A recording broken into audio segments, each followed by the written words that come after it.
Fala, vasos, como é que vocês estão? Micael Silva aqui, sejam bem-vindos a mais um vídeo.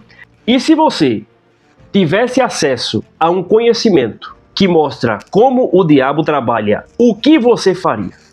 Se você tivesse acesso a uma informação, a um pergaminho que mostra como ele trabalha, como ele se aproveita de cada cenário para poder blindar a nossa mente ou cauterizar a nossa mente a ponto de nos deixar cego e nos levar-nos para o time dele. O que você faria com essa informação? Pois é, fique comigo até o final desse vídeo, porque nesse vídeo nós vamos falar acerca dos conhecimentos que tem nesse livro aqui, ó. Cartas de um Diabo a Seu Aprendiz, de C.S. Lewis.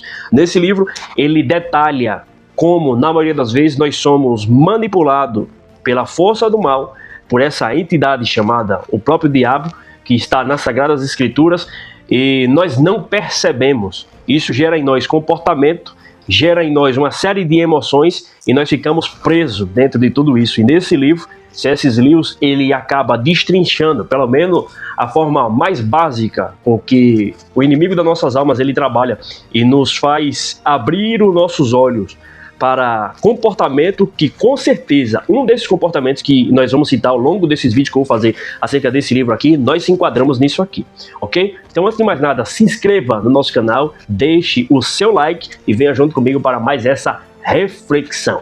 O primeiro assunto que nós vamos falar hoje aqui é acerca da decepção que você passa quando você começa a estudar algo de forma séria. Por exemplo, todo mundo que começa a ler as Sagradas Escrituras relatam de forma unânime que quando eles começam de fato a ler a palavra, a meditar nela todos os dias, eles começam no início a entrar em parafuso com as ideias que as pessoas ensinaram para elas.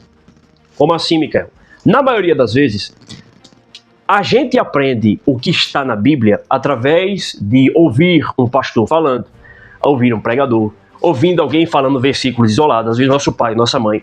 E às vezes isso é completamente natural. Muitas dessas pessoas não têm, às vezes, uma compreensão da língua portuguesa no seu sentido literal. E aqui não é uma questão de desmerecer, é um dado sociológico do nosso país, ok? O índice de alfabetização do nosso país ele é um índice muito baixo.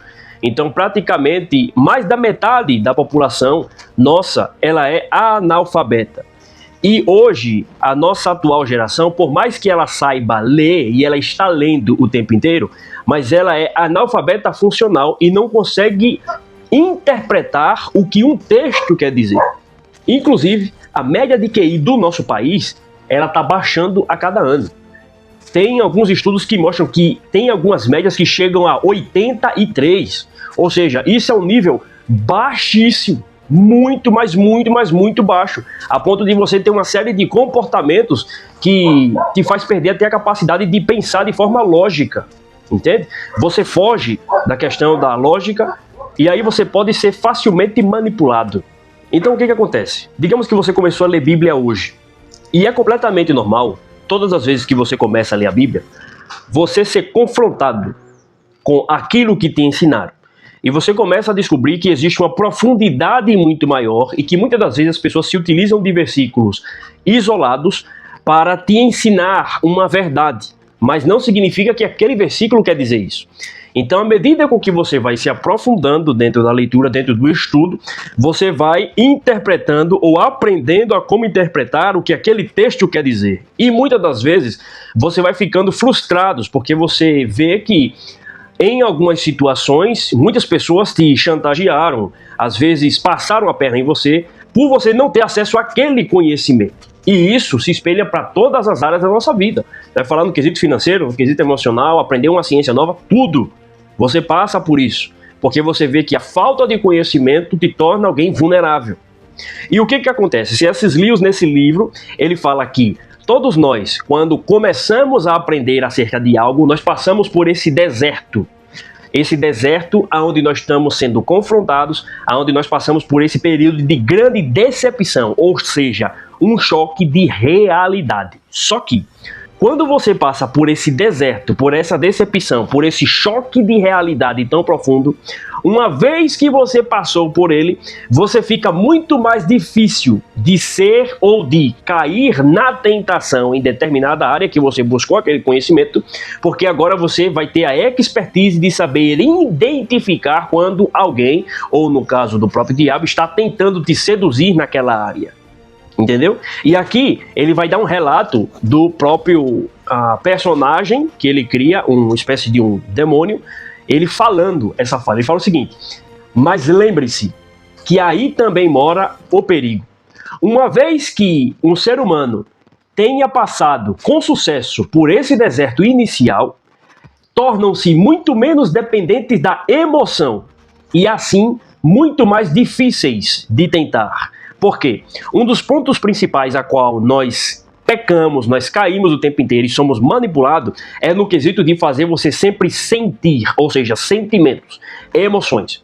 A próxima ferramenta que ele vai utilizar, e ele fala, olha só, faça com que o seu paciente, ou seja, o seu humano, isso nas palavras do diabo, ele fique extremamente emotivo e o seu dever vai ser fazer ele não fazer perguntas lógicas, como por exemplo, ele entra num ambiente de igreja, ele vê o vizinho dele que às vezes ele não concorda com o comportamento.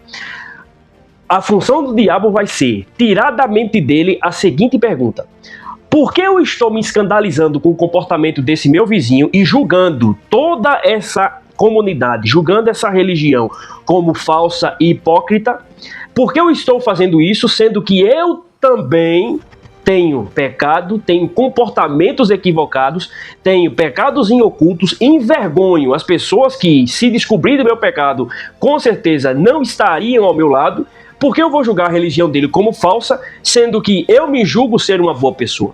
Entende? Ou seja, eu me julgo ser um cristão, mas eu vou em uma comunidade e vou me escandalizar com o comportamento do meu irmão, sendo que o dele está visível e o meu está em oculto. Quando na realidade, se o meu também ficar visível, vai causar um escândalo igual ou pior do que o dele. Eu acredito que você já se deparou com pessoas que falam que religião é tudo fake, que a maioria dos pastores são ladrões, são bandidos. As pessoas se julgam pessoas boas. Por quê? Na maioria das vezes elas passaram por uma grande decepção. E é aí onde o diabo ele trabalha. O papel dele é fazer você passar por essa grande decepção e você ficar preso nela e não passar por esse deserto inicial. Porque se você ficar preso nessa decepção, você vai tomar aquela tua decepção baseado na emoção, você vai viver aquilo como se fosse uma realidade. Na verdade, é uma realidade para você, porque você fez daquela situação a sua realidade, ou seja, a sua visão de mundo. Então, para você, quando você passa na rua e vê uma igreja e vê alguém pregando, você já associa aquela tua decepção que você teve, que um falso cristão te enganou, você associa que pastor é todo ladrão, que todos eles estão interessados no teu dinheiro. Quando, na verdade, se você fazer uma pergunta lógica ou pesquisar para saber quantos pastores recebem salários gigantescos ou quantos pastores recebem de fato uma ajuda de custo, você vai saber que a minoria deles é que recebe inclusive ajuda de custo. Porque tem várias comunidades por aí que o pastor não recebe R$1 sequer para poder estar ali. O trabalho dele é 100% voluntário. Claro que ele recebe outras coisas, por exemplo, ao senso de importância, se sentir pertencente, então recebe poder, uma série de outras coisas. Mas falando no quesito financeiro, você vê que na maioria das vezes, inclusive no ambiente de empresa, o quesito financeiro não é o mais relevante. Entendeu? No ambiente de empresa, o que conta mais é a questão da ascensão. É a questão de quão longe você pode chegar.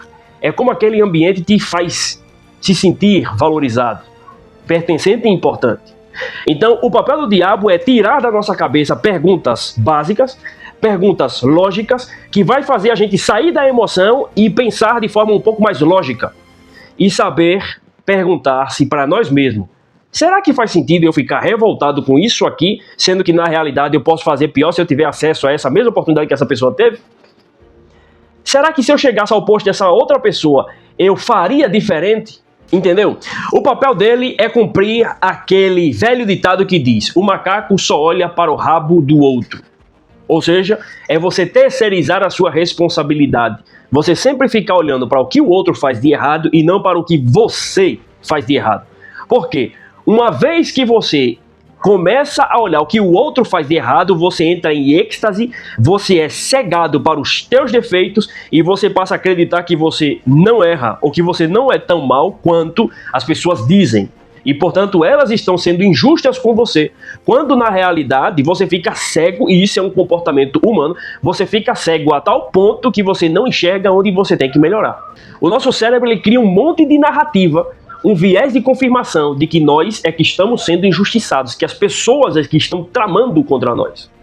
E o diabo ele vai se aproveitando desse cenário para gerar em você o quê? Medo, gerar ansiedade, gerar depressão, gerar dependência, incerteza, entendeu? Você começa a ser manipulado, você começa a ser cegado, e aí a sua vida estagna, e você fica preso nesse loop. Mais para frente ele vai dizer, faça com que também essa pessoa ela fique cega a tal ponto que ela comece a se escandalizar, ou seja, ficar chocada com o comportamento alheio, e que ela se julgue ser uma boa pessoa a ponto de o comportamento dela fazer ela acreditar que ela tem crédito no céu. Eu acredito que você já ouviu essa frase aí de que nós temos crédito no céu. A realidade é que nós não temos crédito nenhum. Essa aqui é a verdade. A própria palavra de Deus, a Bíblia, vai dizer que todos nós somos pecadores imundos e que os melhores comportamentos nossos que nós temos para Deus são como trapos de imundícia. Sabe o que quer dizer o que é trapo de imundícia? Quando alguém, na época do povo antigo de Israel, ou seja, antes da época de Jesus, na época de Moisés, de Abraão, ou até mesmo na época de Jesus, as pessoas tinham uma doença chamada lepra. Alguns era hanseníase, e essa doença ela deixava a pele em carne viva e era contagiosa.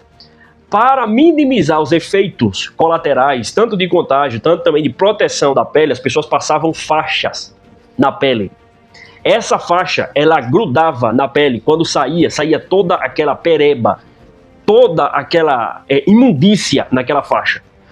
Isaías faz o comparativo dessa faixa com as nossas melhores obras, com os nossos melhores comportamentos. Ou seja, para Deus, você se julgar alguém bom, alguém que faz caridade e você achar que você tem direito a alguma coisa perante Deus, para Deus, as suas melhores obras, os seus melhores comportamentos é como se fosse essa faixa, ou seja, esse trapo de imundícia. É pesado, né? Pois é, esse é o choque de realidade ao qual o Evangelho nos traz. Portanto, você entende que a salvação foi sempre um trabalho de Deus vindo até nós e não nós vindo até Deus. Porque a religião, ela vem de religare, ou seja, o ser humano criou algo para tentar chegar a Deus, ou para tentar, de alguma forma, consertar toda a besteira que ele fez desde o Jardim do Éden, de alguma forma tentar fazer com que, através de comportamentos, Deus olhasse para ele e falasse, rapaz, esse cara é bom, eu acho que eu vou dar uma chance para ele. Sendo que, na verdade, quando nós começamos a ler a palavra, nós entendemos que Deus enxergou o quão mal o homem era, o que estava sendo gerado no mundo, toda a pecaminosidade do homem, e aí Deus falou, mesmo assim, eu vou lá, eu vou morrer, eu vou ressuscitar, eu vou salvar esse povo mau, porque eu quero, porque eu amo esse povo. E aí a salvação é sempre um plano de Deus para com a humanidade e não a humanidade para com Deus. Então, do início ao fim, de Gênesis a Apocalipse, do início do nosso nascimento até o dia da nossa morte, é Deus agindo na história o tempo inteiro. É Deus agindo na história o tempo inteiro. É Deus salvando, é Deus resgatando, é Deus perdoando, é Deus amando do início ao fim. Não tem dedo humano nesse meio. Ele utiliza do ser humano? Sim. O ser humano ele tem a questão da livre escolha? Sim. Isso é importante. Só que esse plano de salvação e de redenção da humanidade é um plano completamente de Deus. Ele é o autor de tudo isso. Então, uma das ferramentas do diabo é fazer você se enxergar como uma pessoa tão boa, a ponto de que você ajudar alguém aqui na Terra, você ser digno de contar pontos na eternidade. E, portanto, você merece ir para um lugar melhor porque você está fazendo alguma coisa boa aqui na Terra. Quando, na realidade, na maioria das vezes, nós só fazemos algo de bom para o nosso semelhante, porque isso também libera no nosso cérebro uma série de hormônios e faz nos sentir bem conosco. Quando você ajuda alguém, você se sente bem. Assim como você começa a gostar de alguém, assim como você se junta com o seu cônjuge, assim como você desfruta de uma experiência que te traz prazer e alegria. Outra coisa com que o autor ele nos alerta é que o diabo, apesar dele utilizar das emoções para nos manipular, ele não gostaria que nós, seres humanos, sentíssemos prazer ou dor, porque o prazer ou a dor nos traz para a realidade, ou seja, você quer que aquele momento dure para sempre, e em certo sentido, ao mesmo tempo que você fica preso naquela sensação, você também é desperto. Só que você sentindo prazer ou dor, ele vai utilizar disso para tentar te cegar e trazer para o lado dele. Entendeu? Então, em certo sentido, o que ele mais quer é que você peque. Ele quer que você cometa pecado atrás de pecado. E se ele pudesse tirar o prazer de nós humanos, com certeza ele tiraria. Porque a finalidade dele é fazer você sempre afrontar a pessoa de Deus. E como nós, seres humanos, pecamos o tempo inteiro, ou seja, erramos o tempo inteiro, Micael, o que é errar? É você direcionar a atenção que seria para Deus, você direcionar ou para você mesmo ou para o próprio diabo. Todas as vezes que você faz algo que não glorifica a Deus, ou você está glorificando a você, ou está glorificando o diabo. Se você está glorificando a você está fazendo o mesmo papel que o diabo fez. Portanto, está no time do diabo também. Entende como o evangelho ele começa a confrontar a gente? E eu não estou falando que eu sou o cara que não erro. Pelo contrário, eu sou o que mais erro. Inclusive mais do que você que está assistindo esse vídeo. Que mais peco, mais do que você que está assistindo esse vídeo. E a realidade do evangelho é nos trazer para perto de Deus. E quanto mais perto de Deus nós chegamos, mais nós enxergamos, ou Ele nos faz enxergar que nós precisamos melhorar. Ele começa a mostrar os nossos erros para que nós venhamos trabalhar, ou para que melhor, o Espírito Santo de Deus comece a trabalhar em nós de dentro para fora. Entende como você ter acesso a um conhecimento que está, primeiramente, na palavra de Deus, e segundo, alguém inspirado na palavra, lendo a palavra, uma vida diária de dedicação e de estudo, começa a entender como é que funcionam as artimanhas e faz uma contribuição, não do mesmo nível que a palavra, mas uma contribuição que pode ajudar alguém que está passando por um momento de dificuldade a entender melhor o porquê está tendo aquele certo tipo de comportamento. Entende como isso é poderoso? E ele fala aqui mais adiante. Vermelhinho. Trate de forma adequada o seu paciente. E isso simplesmente não passará pela mente dele.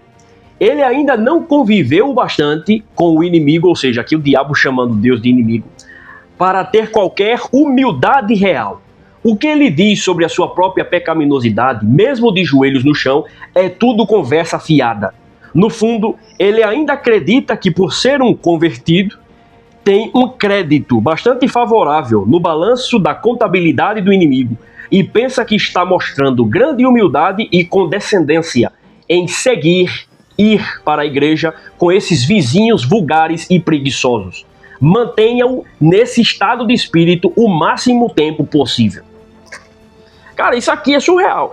A leitura desse livro aqui, você vai lendo, todos os dias eu estou lendo uma carta, geralmente dá em torno de 3 a 4 folhas.